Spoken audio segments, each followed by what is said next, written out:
خدا کے فرشتوں کے سامنے خوشی ہوتی ہے، کیونکہ یہ ایک دلچسپ بات ہے۔ آپ شاید فوراً یہ فرض کر لیں کہ یہ فرشتے خوشی منا رہے ہیں۔ یہ حوالہ یوں نہیں کہتا، بلکہ کہتا ہے وہاں خوشی ہوتی ہے، اور اس کا مستند ترجمہ یہی ہے کہ خدا کے فرشتوں کے سامنے خوشی ہوتی ہے۔ جہاں فرشتے ہیں وہاں خوشی ہے، اور فرشتے خدا کی حضوری میں موجود ہوتے ہیں، لہٰذا فرشتوں کی اس موجودگی میں خوشی منائی جاتی ہے جہاں خدا موجود ہے۔ بہرحال خوشی سب سے پہلے کس کی طرف سے جاری ہو رہی ہے؟ خدا کی طرف سے۔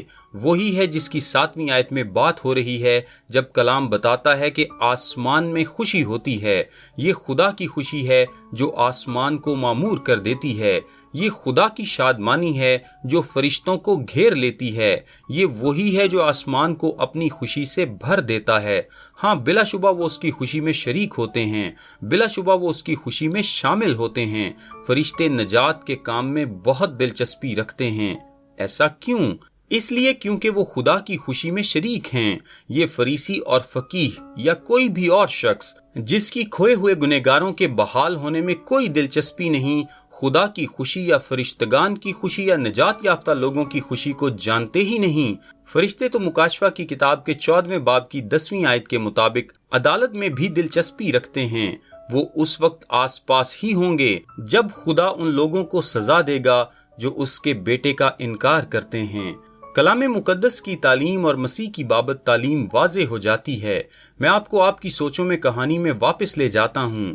یہ خدا ہے جو مسیح میں ہو کر دراڑوں میں، مٹی تلے، گناہ آلودہ دنیا کی گندگی کے انبار میں چھپے ہوئے گمراہ لوگوں کو ڈھونڈ رہا ہے۔ اور ویسے بھی یہاں فریسی کسی عورت کے ساتھ موازنہ ہونا ناپسند کرتے تھے، تو بلا شبہ وہاں خدا ایک عورت کے ساتھ اپنے موازنے کا برا نہیں مناتا۔ لوکا کی انجیل کے 13ویں باب کی 34ویں آیت میں یسوع مسیح خدا ہوتے ہوئے کہتا ہے، لکھا ہے، کتنی ہی بار میں نے چاہا کہ جس طرح مرغی اپنے بچوں کو پروں تلے جمع کر لیتی ہے۔ یہ ایک مرغی کی بطور ماں ایک تصویر ہے۔ خدا کے کلام میں اور مواقع بھی ہیں جب خدا اپنے آپ کو کسی عورت کے ساتھ مشابہت میں پیش کرتا ہے۔ یہ خدا ہے جو مسیح میں ہو کر گنہگار کی تلاش شروع کرتا ہے۔ یہ خدا ہے جو اس گنہگار کی تلاش کا آغاز کرتا ہے، کیونکہ وہ گنہگار اس کا ہے۔ یہ مسیح میں ہو کر خدا ہے جو تلاش شروع کرتا ہے، اور یہ صرف خدا ہی ہے جو ڈھونڈ لیتا ہے، کیونکہ سکہ تو بے حس، بے جان اور مردہ ہے اور خود سے کچھ بھی نہیں کر سکتا۔ یہ مسیح میں خدا ہے جو عزم سے ڈھونڈتا ہے، جو اس دنیا میں نیچے اترتا ہے، موت تک چلا جاتا ہے، صلیب پر رسوائی کی موت تک۔ یہ خدا ہے جو اپنے بیٹے کو بھیجتا ہے، نیچے خوشخبری کی روشنی کو منور کرتا ہے تاکہ صفائی کی جا سکے، ڈھونڈا جا سکے، ہر ایک تاریک اور چھپی جگہ میں گنہگار کی تلاش کی جا سکے۔ یہ مسیح میں ہو کر خدا ہے جو نیچے آ جاتا ہے اور گنہگار کو چن لیتا ہے اور اسے آسمانی خزانے میں واپس لے جاتا ہے، جہاں اس کا نام بنائے عالم سے پیشتر ہی لکھا جا چکا تھا۔ آسمان کی خوشیاں محض پا لیے گئے سکے یا ڈھونڈ لی گئی بھیڑ ہی کی خاطر نہیں، بلکہ بحال کر دینے والے خود خدا کے لیے منائی جاتی ہیں۔ ایک آخری نقطہ جو کہ 10ویں آیت میں ہے، گنہگار توبہ کر لیتا ہے۔ یہی بات 7ویں آیت میں ہے، لکھا ہے، ایک توبہ کرنے والے گنہگار کے باعث، کہ توبہ کرنے والے ایک بھی گنہگار کی وجہ سے۔ بھیڑ بے بس ہے، بھیڑ مرنے کے قریب ہے، کچھ نہیں کر سکتی، اسے ضرورت ہے کہ اسے اٹھایا جائے، چرواہے کے کندھے پر رکھی جائے اور واپس لایا جائے۔ چرواہا سارا بوجھ اٹھاتا ہے، تلاش کرنے، ڈھونڈنے کی، واپس لانے کی اور بحال کرنے کی ساری ذمہ داری اٹھاتا ہے۔ سکہ بے حس ہے، بے بس ہے، مردہ ہے، بے جان ہے۔ خداوند کو ڈھونڈنے اور بحال کرنے کا کام کرنا ہے، لیکن ہمارا خداوند اس بات کو بڑا واضح کر دیتا ہے کہ یہ کام توبہ کے بغیر ممکن نہیں، یہ توبہ کے بغیر رونما نہیں ہوتا۔ میرا نام تابش قاضی ہے اور یہ پیغام آپ کو ڈیلی ورسز کی جانب سے پیش کیا گیا ہے۔ ہم سوموار سے جمعہ یعنی ہفتے میں 5 دن انگلش، اردو اور آڈیو میں ایسے پیغامات واٹس ایپ سروس کے ذریعے بھیجتے ہیں۔ اگر آپ اپنے نمبر پر یہ سروس حاصل کرنا چاہتے ہیں تو ابھی اپنا نام اور شہر کا نام لکھ کر 0333 80 20 972 973 یا پھر 974 پر واٹس ایپ میسج کریں۔ خدا آپ کو برکت دے۔ آمین۔